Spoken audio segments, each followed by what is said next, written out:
जैनी जुल्म गुलम यो गैला, जैसे हो तेली का वेला। जैनी जुल्म गुलम यो गैला, जैसे तेली का हो वेला। एक तेली का बैल होता था, तेली होते थे उसमें, जैसे कोल्लू होता है, कोल्लू में एक बैल को जोत दिया जाता था और वो सारा दिन उसी एक फिक्स राउंड में घूमता रहता था। ऐसे सुबह से लेकर शाम तक, जब तक वो मरता बैल उस तेली के ही उस कोल्लू में एक ही स्थान पर चक्कर काटता रहता। तो ये बताते हैं कि तुम इस काल की साधना करके उस तेली जैसे बैल बने हुए हो। कभी स्वर्ग में गए, फिर गधे बने, कुत्ते बने, सुअर बने, फिर देवता बने, फिर गधे बने।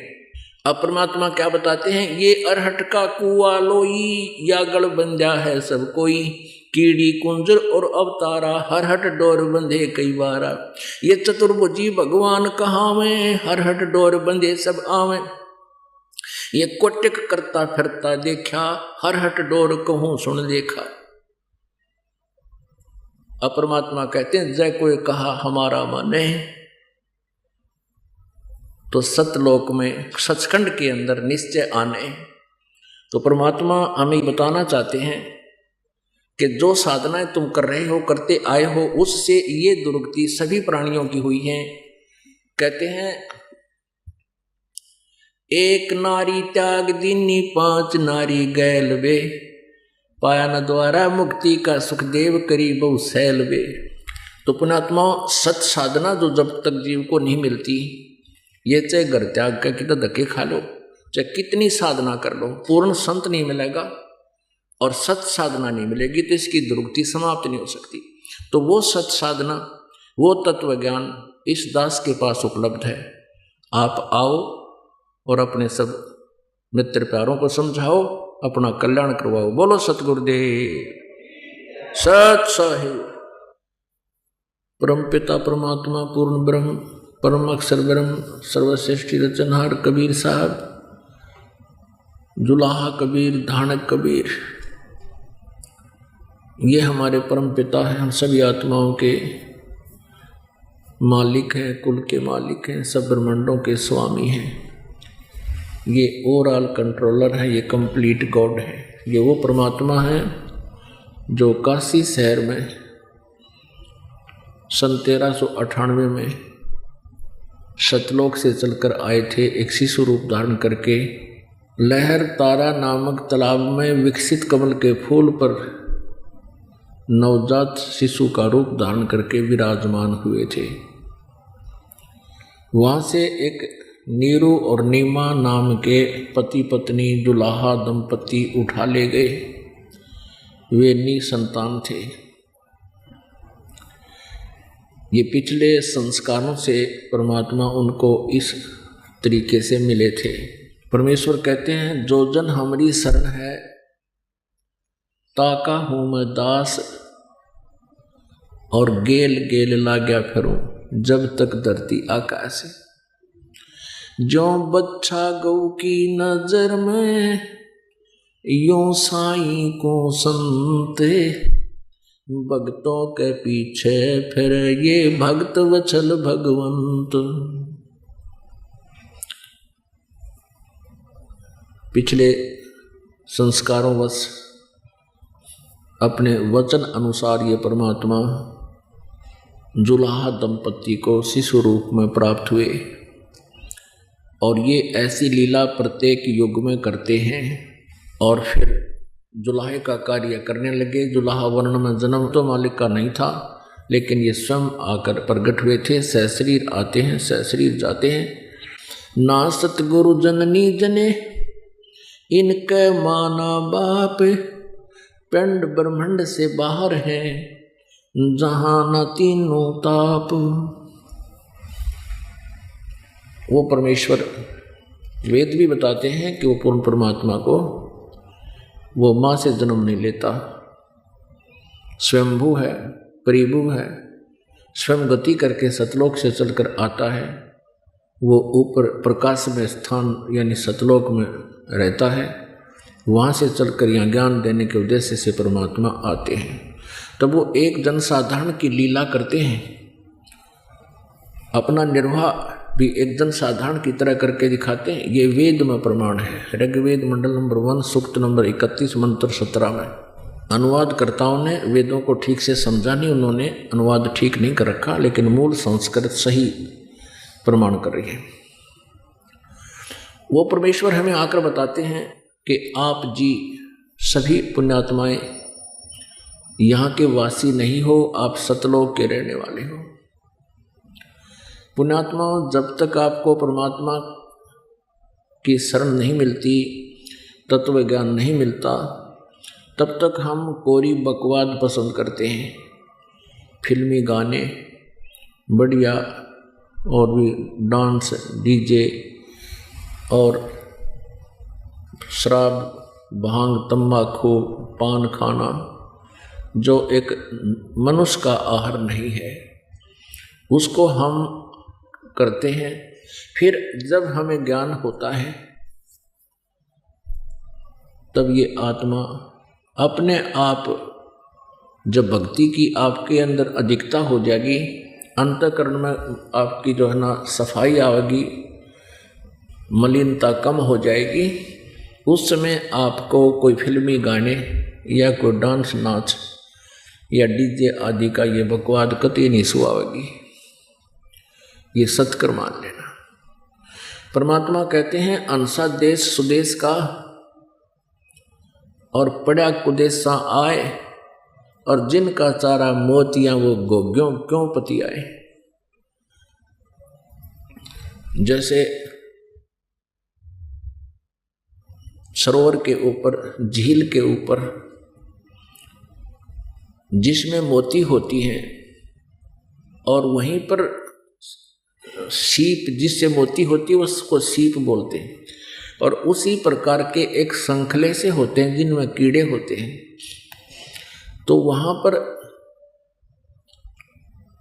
हंस जो होता है वो उन संखलों को नहीं खाता, उनको गोगे बोलते हैं, उन गोगों को नहीं खाता।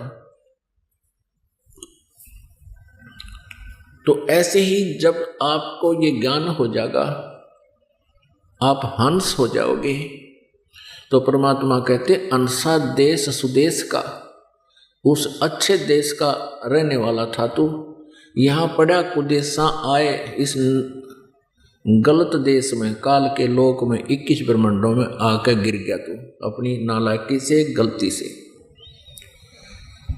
और जिनका चारा मोतियां वो गोग्यों क्यों पति आए। जब तक ज्ञान नहीं था तक गोगे खा रहे थे,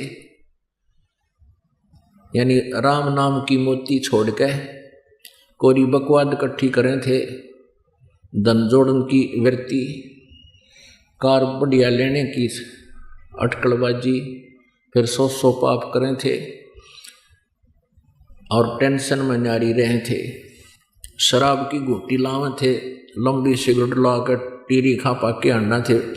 अब पता चला जीव की क्या औकात है। हम जीव होकर भी अपने आप को जीव नहीं समझ सके थे, हम बहुत कुछ मान बैठे थे। अब हमने अपने अस्तित्व का, अपनी औकात का ज्ञान हो गया। अब अपनी औकात से कोई बार बात करेगा तो वो मार खाया करे।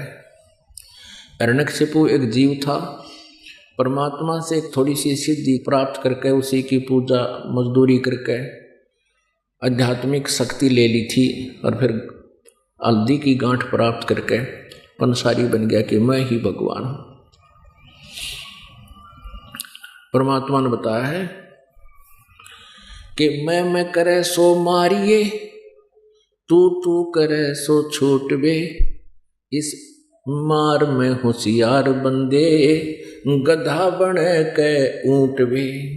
हूँ करे सो गद्दा होई, मैं करे सो बोक बे, बंदा बेसारे बंदगी तो स्वान है सब लोक बे।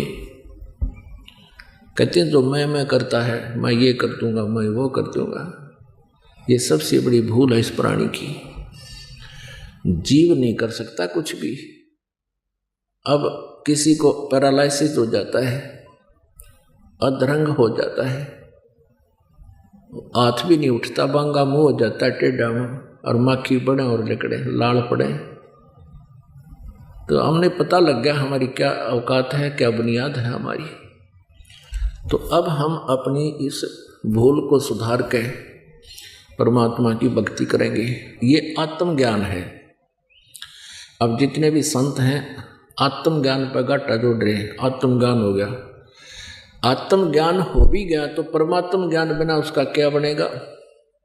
आत्मज्ञान क्या है? अपने बारे में जानकारी कि मैं क्या हूँ, कौन हूँ, कहाँ से आया हूँ, यहाँ किस लिए कष्ट उठा रहा हूँ। दिस इज आत्मज्ञान। ये है आत्मज्ञान। तीसरे के कला टूट गया। हमें पता भी लग गया कि हम यहाँ कैद में पड़े हैं और हमारे पास कोई यहाँ कैद से निकलवाने वाला कोई है नहीं, कोई जमानती लेने वाला नहीं, कोई जमानत लानिया नहीं, कोई वकील कर रखा नहीं। हमें ज्ञान भी हो गया तो हम बाहर कैसे आएंगे। तो ऐसे ये तो आत्मज्ञान है। परमात्मा कहते हैं कूप की छाया कूप के माही, ऐसा आत्मज्ञान। जैसे कुएं की छां कुएं तक सीमित होती है, वो बाहर कोई लाभ नहीं उसका। अब परमात्म ज्ञान से बात बनेगी। परमात्म ज्ञान श्रीमद् भगवद गीता अध्याय नंबर 4 के श्लोक नंबर 34 में कहा कि अर्जुन, जो ज्ञान चौथे अध्याय के 32वें श्लोक में जिस सच्चिदानंद घन ब्रह्म की वाणी में विद्यमान है वो तत्व ज्ञान है। उसमें बहुत विस्तार के साथ आध्यात्मिक अनुष्ठानों की जानकारी दे रखी है, कौन सा ठीक है, कौन सा नहीं है, कौन सा उत्तम है, कौन सा अनुत्तम है। उस तत्व ज्ञान को तो तत्वदर्शी संतों के पास जाकर समझ, उनको दंडवत प्रणाम करने से, नम्रतापूर्वक प्रश्न करने से वो तत्वदर्शी संत तुझे परमात्म तत्व का ज्ञान कराएंगे। परमात्म तत्व का यानी समर्थ प्रभु का, पूर्ण परमेश्वर का। तो यहाँ पर पुण्यात्माओं आत्मज्ञान भी और साथ में परमात्म ज्ञान भी कराया जाता है।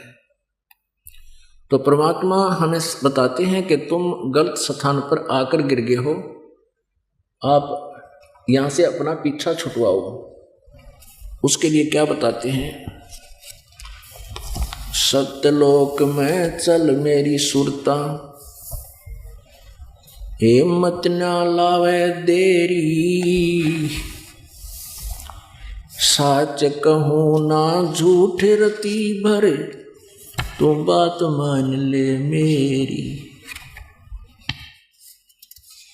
सतलोक में चल मेरी सुरता, मत ना लावे देरी, साच कहूँ ना झूठ रती भर, तू बात मान ले मेरी। सच्चिदानंद घन ब्रह्म की वाणी में कहा कि मन तू चल रे सुख के सागर, जहां शब्द सिंधु रत्नागर। कोटि जन्म तो भरमत हो गए, कुछ ना हाथ लगा रे, कुकर सुकर खरबा बोरे, कौआ हंस पुगारे। पुण्यात्मा, जिस समय आपकी आत्मा जाग जाएगी, अर्थात इन 3 गुणों का जो इंजेक्शन आपके लगा हुआ है इकट्ठा ही, इसका नशा कम हो जाएगा, इसका इफेक्ट कम हो जाएगा। वो होगा कैसे? ये एंटीबायोटिक टेबलेट्स आपको दी जाती हैं सत्संग के माध्यम से। इनको सुनकर भक्ति साधना करने से आपके अंदर एक विशेष कसक होगी और फिर आपको जो ये शब्द वचन जो दास बोल रहा है परमात्मा की वाणी का, कोट जन्म तो भरमत होगे, कुछ ना हाथ लगा रे, कुकर सुकर खरबा बोरे, कौआ हंस पुगारे। आपकी आत्मा पर झटका लगेगा, अंदर से रोना आने लग जाएगा आपको। और जब प्रथम बार हमने सुना था, यही मालिक की वाणी सुनी थी या ज्ञान सुना था, कुछ काना पे कटाड़े थे, कुछ विश्वास होता ना होता, किसने देखा है, क्या पता आगे क्या होगा। अपनात्माओं, जैसे जिनके संस्कार कमज़ोर हैं या जिन्होंने ज्ञान नहीं सुना, अच्छी आत्मा भी हैं, उनसे कोई भक्त कहता है कि चलो सत्संग में चला करो, परमात्मा की भक्ति करो, उनका प्रथम प्रश्न तो ये होता है कि अभी कौन सा हमारा समय भक्तिकरण का है, हम तो 20, 25, 30 वर्ष के हैं, भक्ति तो बुढ़ापे में करेंगे, सब चीज़ों से फ्री हो गए। पहले तो ये सोचना चाहिए कि बुढ़ापे तक क्या पता जीवन वृद्धावस्था तक पहुँचेगा कि ना पहुँचेगा, पहले टिकट कट जाए। दूसरे ये आशा करना कि बुढ़ापे में फ्री हो जाएगा, बुढ़ापे में तो दूना जकड़ा जाएगा। अब मान लीजिए आपका एक पुत्र एक पुत्री है, सीमित हुआ, आगे फिर पुत्र पुत्रियां के 2-2 संतान होगी। अब उन संतानों के भी कोई ऊक चूक होती है तो आपके पहले चोट लगेगी। अब क्या का फ्री हो गया आप, फिर कदे जाड़ पड़वानी, कदे बीपी आई, कदे लो हो गया, आँख बनवानी, 3-4 तो स्पेयर पार्ट साथ रखने पड़ेंगे, दांत, चश्मे और कितना फिर बीपी की गोली। इससे भी फ्री अगर होगे तो परमात्मा की भक्ति से भी बुढ़ापे में आपको बहुत सहयोग मिलेगा। फिर उसको बताया जाता है, भगवद्गीता बताते हैं जिस परमात्मा के ज्ञान से परिचित हैं कि भी बिना भक्ति के फिर कुत्ते गधे सूअर बनोगे। फिर वो कहते हैं किसने देखा है आगे का, और फिर कहते हैं देखी जाएगी जो होगी। अब फिर के देखी जाएगी, गधा बने पाचा तो कुमार देखेगा। आपने देखना है तो ईब देख, विचार करो, विकार त्याग दो, परमात्मा की शरण ग्रहण करो, भक्ति करो, फिर क्या देखा जाएगा। अब किसने देखा है, अंधा जा रहा है जंगल की ओर, रास्ते में उसको आंखों वाला बताता है कि सूरदास इधर मत जा, ये भयंकर बियाबान है, इसमें खूंखार जानवर रहते हैं, तुझे पाड़ खाएंगे। अब वो अंधावीर थोड़ी बहुत गोटी ला रहा हो, वो बोल सके ये बातें, किसने देखा है देखी जाएगी। अब अंधे न तो दिखता ना, आख्याने की वो मानता ना कि किसने देखा, वो देख रहा तभी तो बता रहा है कि इधर मत जा, भयंकर तेरे जीवन पर संकट आएगा। यदि वो मान जाता है तो जीवन रक्षा हो जाएगी, यदि नहीं मानता है तो जाकर देख, वही होगा जो आंखों वाला बता रहा है। ऐसे ही संत परमात्मा स्वयं आए थे, परमेश्वर या उनसे परिचित महापुरुष, परमेश्वर से परिचित, उनके ज्ञान से परिचित, वो आंखों वाले थे। हम अंधे हैं, हम इस काल की माया ने अंधे बना रखे हैं, और हम अंधे ये बात कहें, आंखों वालों की वाणी है, उनका वचन है कि कोट जन्म तन भर मत हो गए, कुछ ना हाथ लगा रे, कुकर सुकर खरबा बोरे कौआ हंस बगारे। और हमने का किसने देखा है, ये देख कर बता रहे हैं, और हम अंधे फिर भी ये कहें देखी जाएगी, किसने देखा है, तो हमारे फूट गए बाग कति। हमने विश्वास करना चाहिए इन आंखों वालों की बातों पर। ये हमारे हितैषी थे, इनको कोई स्वार्थ नहीं था, ये कोई डूम भाट नहीं थे, अपने स्वार्थवश किसी की महिमा गा के अपना रोजी रोटी चलाई हो। ये परमात्मा थे, पूर्ण ब्रह्म थे, समृद्ध शक्ति थी, हम आत्माओं के लिए ये संदेश देकर गए। हमने उनके आदेश का पालन करना चाहिए, तभी हमारा छुटकारा हो। मन तू चल रे सुख के सागर, यानी सतलोक में चल। गीता जी अध्याय नंबर 18 के श्लोक नंबर 62 में कहा है, अर्जुन तो सर्वभाव से उस परमेश्वर की शरण में जा जो गीता ज्ञानदाता से अन्य परमेश्वर पूर्ण ब्रह्म है। उसकी कृपा से तो परम शांति और सनातन परम धाम को यानी सतलोक को प्राप्त होगा। परम शांति यानी पूर्ण सुख, तो वो सुख सागर है, सतलोक है, वो सनातन परम धाम सचखंड है।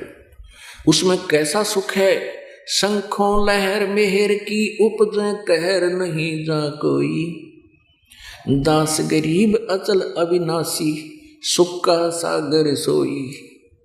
जहाँ कोई दुख नाम की वस्तु नहीं, जैसे समुद्र के अंदर गहरा चले जाते हैं जहाज में बैठकर, तो वहाँ फिर जहाज के अतिरिक्त वहाँ कोई वस्तु नजर नहीं आती है, जहाँ देखे जल ही जल, जल ही जल, जल ही जल।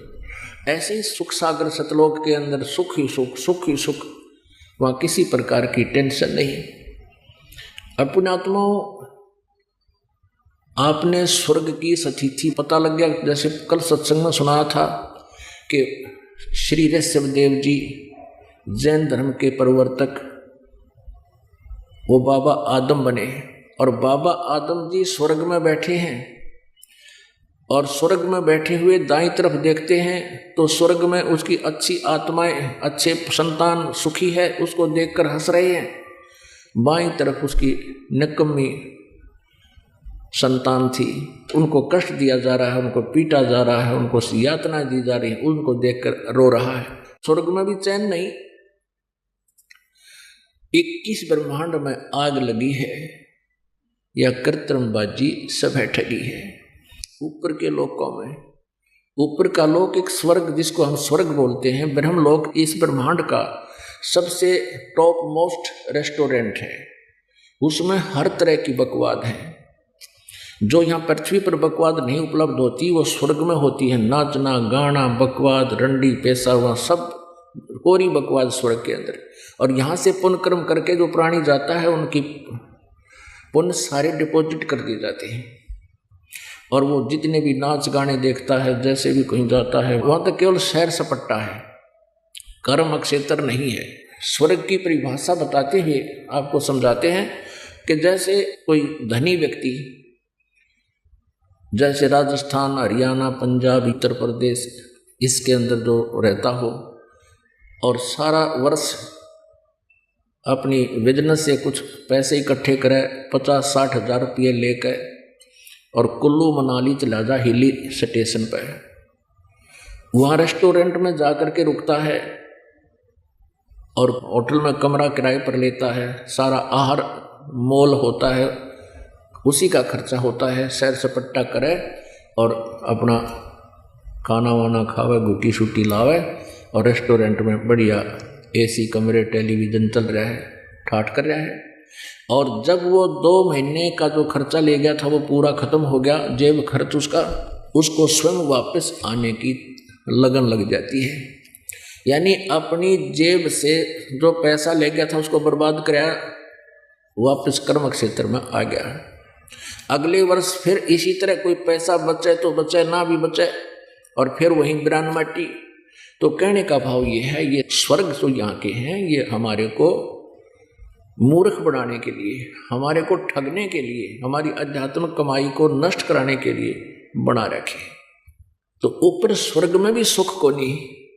ये दुर्वासा नाम के एक ऋषि हुए हैं जिन्होंने इन यादवों को, श्री कृष्ण जी के कुल को श्राप दे दिया था और उनके श्रापवश पूरा यादव वंश नष्ट हो गया था, श्री कृष्ण समेत मारे गए थे।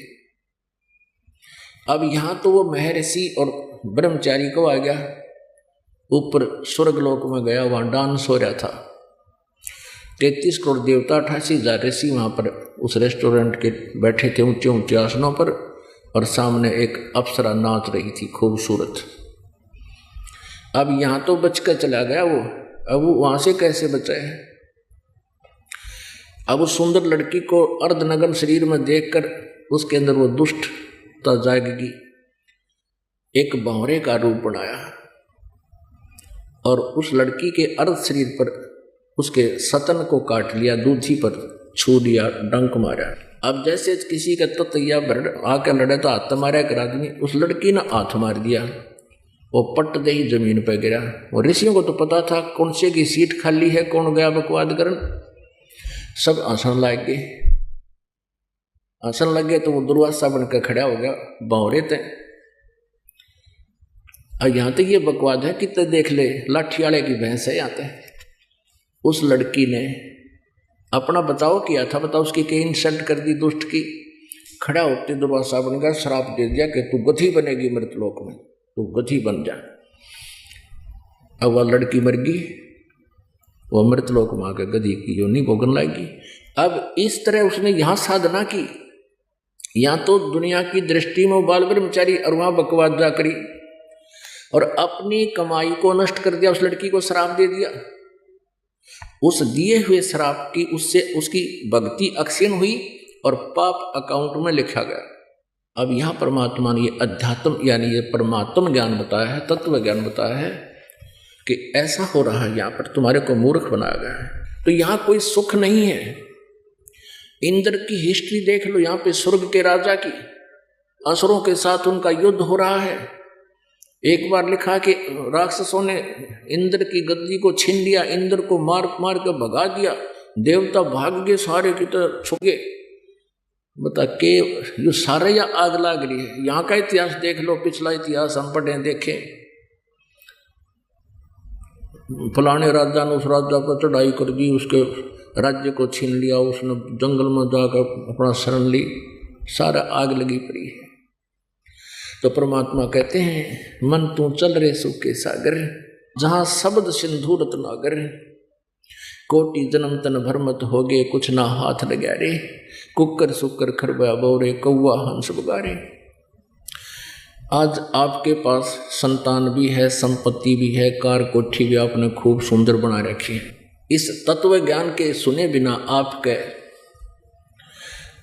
आपको वो जागृति नहीं होती, सत्संग के सुने बिना।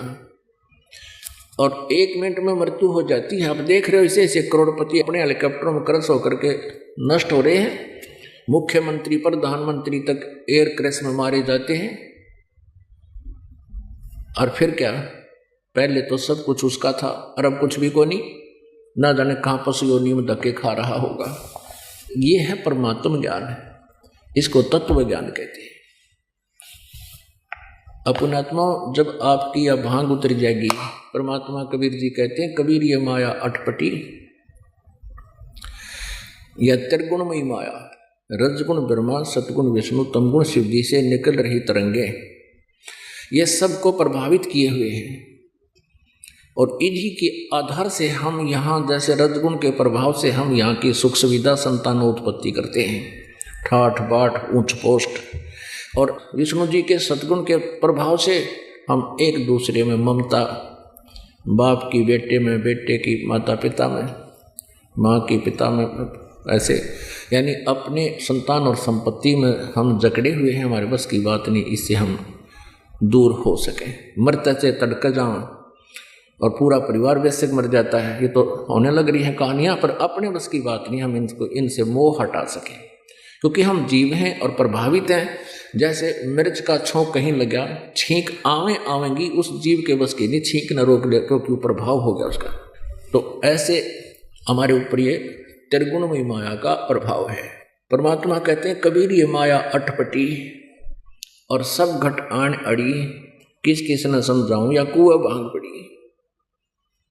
यानी पूरे विश्व में एक जैसी ही सबकी सोच है, एक जैसी गतिविधि है। जैसे आप जी कभी देखो शाम के समय शराब के ठेकियां पे आते हैं, ये पी कर चला करें, घूटी ला के और चलेंगे, किसी की लांगड़ी लिकट रही है, किसी का कुछ हो रहा, नो भटकते। और किसी ने बात करके देख ले, किसी को एक जैसी भाषा बोलेंगे, अपना काम कर, यानी कति सुना नहीं, समझाने की चेष्टा करे, माना नहीं। तो ऐसे ही काल ने 21 ब्रह्मांड के रूपी कुएं में या तीनों गुण रूपी भांग डाल दी, और इस भांग के नशे में सभी हो रहे हैं। किसी तो बात कर ले, राम नाम के निकट कोई आकर राजी नहीं। ये पुण्यात्मा हो, आपके ऊपर परमात्मा ने मेहर कर दी, आपकी यह भांग कुछ उतरेगी, जिससे आपने यो ज्ञान सो आ गया, अच्छा लग रहा है।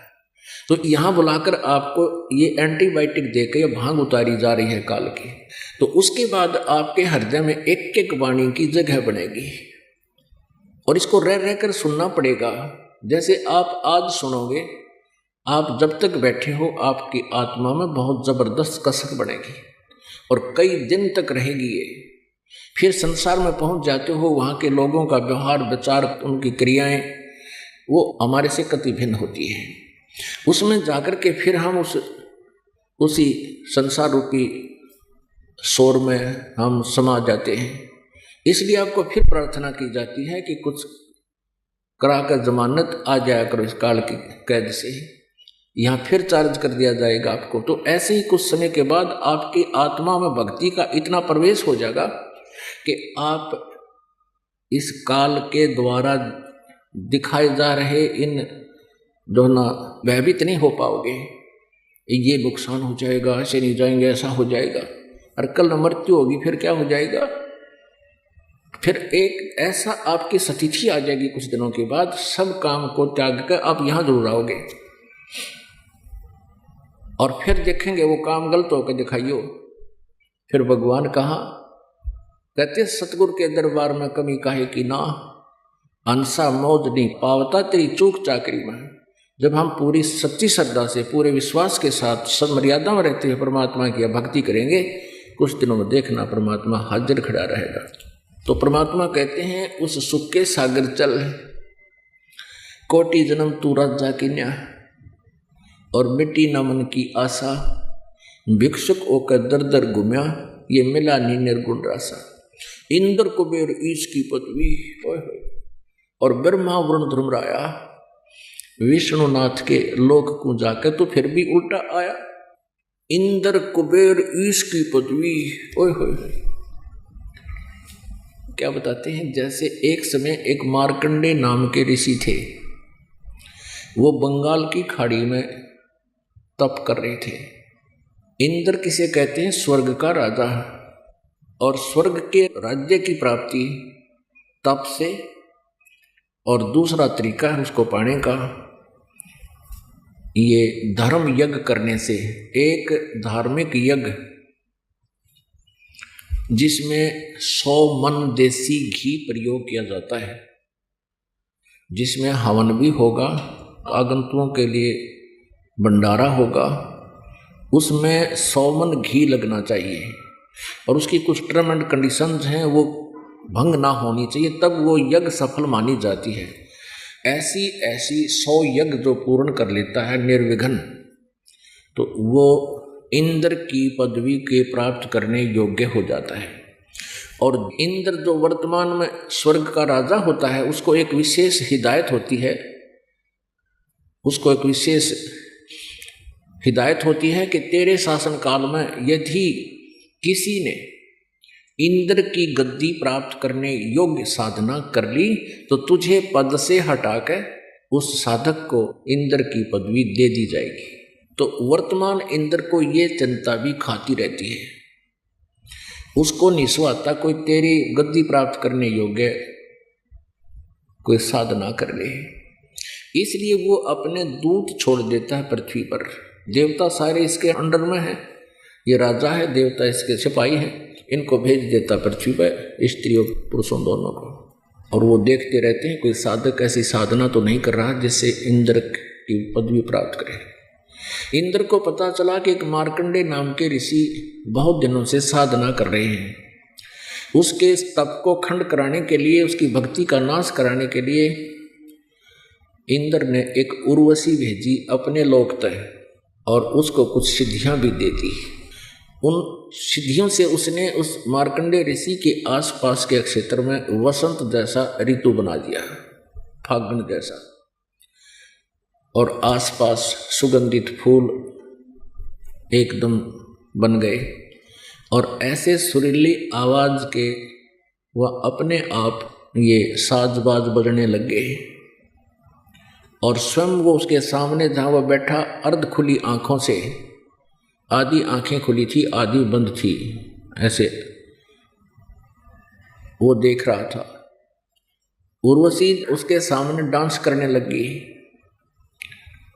जब देखा कि ऋषि में कोई हलचल नहीं हुई, तो उसने अपने वस्त्र उतारने शुरू कर दिए, लास्ट में नी वस्त्र होगी। तब मार्कंडे ऋषि ने कहा कि हे बेटी, हे माई, हे बहन, तू यहाँ किस लिए आई, क्या उद्देश्य है तेरा? उर्वशी ने कहा कि हे मार्कंडे ऋषि, यहाँ आसपास के जितने भी अन्य तपस्वी थे वो तो मुझे देखते ही कंडम हो गए, उनकी मन की वृत्ति खराब होगी, उनकी भक्ति तो वैसे ही खत्म होगी। आप ना जाने आपकी समाधि कौन से लोक में थी। तब मार्कंडे ऋषि कहने लगे कि मेरी जो समाधि थी और जहां मैं डांस देख रहा था ब्रह्मलोक में, महास्वर्ग में, वहां पर तेरे जैसी औरतें, तो वहां पर डांस करने वाली औरतों की, स्त्रियों की, अप्सराओं की बंदी हैं, नौकरानी हैं, और 7 नौकरानी हैं तेरे जैसी ब्यूटीफुल। तो वो कितनी ब्यूटीफुल होगी, कितनी सुंदर होगी वह स्त्री। राम डांस देख रहा था। अपने आत्मा, अब ये जो ध्यान लगाते हैं ना, हठ योग या कोरी दुर्गति है जीव की, जैसे ये राधा स्वामी वाले, धन धन सतगुरु वाले बताते हैं ना, और ये जय गुरुदेव वाले 2.5 घंटे सुबह 2.5 घंटे शाम, ये तो बकवाद हैं। ये ना समाधा लगता है इनका कुछ भी, इनका ज्ञान निकलता है।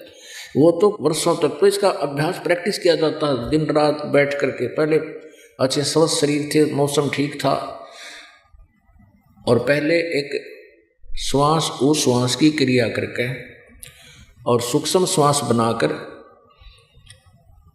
इस शरीर को साधा जाता था, और अंदर इस शरीर में एक अमृत बनता है अपने आप, और उसको शरीर में ही प्रयोग किया जाता था। उस क्रिया को करके उसको अमृत क्रिया बोलते थे। ये तो नकली हैं जो अब वर्तमान में बता रहे हैं, इनकी किसी की अमृत क्रिया नहीं हो रही। तो उसके बाद क्या होता था, अमृत क्रिया चालू हो जाती थी तो निराहार रह सकता था वो व्यक्ति कई वर्षों तक। तो फिर वो एक स्थान पर बैठते, यानी ये खाड़े करा करते। जब इनकी लाख लाख वर्ष की उम्र थी उस समय की, ये पाँव पीट रहे और हाथ इनका कुछ आया नहीं, क्योंकि साधना गलत थी। तो फिर वो बैठ जाते थे।